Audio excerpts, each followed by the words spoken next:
In today's video, I'm going to teach you how to create a simple sales workflow in Pipedrive. If you find this useful, consider subscribing and liking the video. So let's get started. First, open Pipedrive and head over to your left sidebar. You'll see a three dots icon that says More Options. Go ahead and click on that.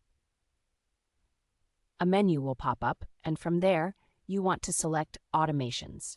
This is where the magic happens, and you'll be able to streamline your sales processes effortlessly.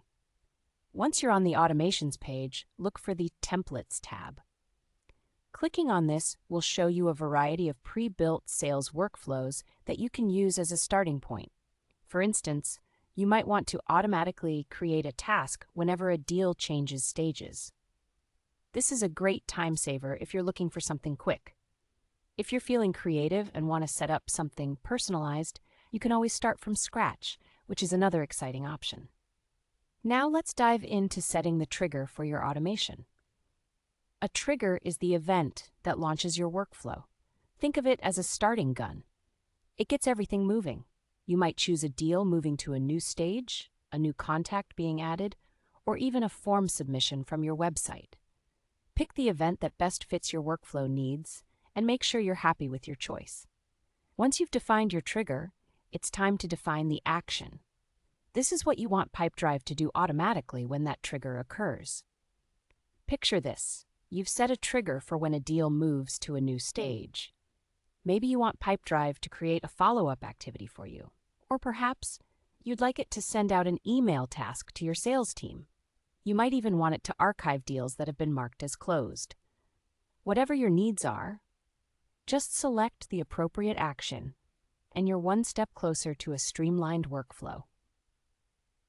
Now that you have your actions set up, it's essential to adjust the conditions. This is where you can fine-tune your automation to work for specific deals instead of every single one.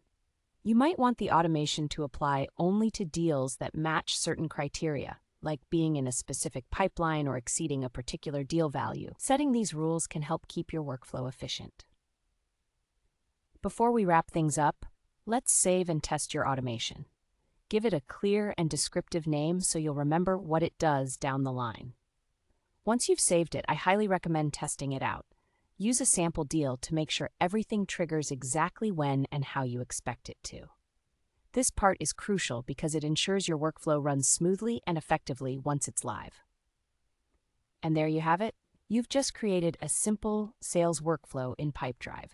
This will not only save you time, but also help keep your sales process organized and efficient.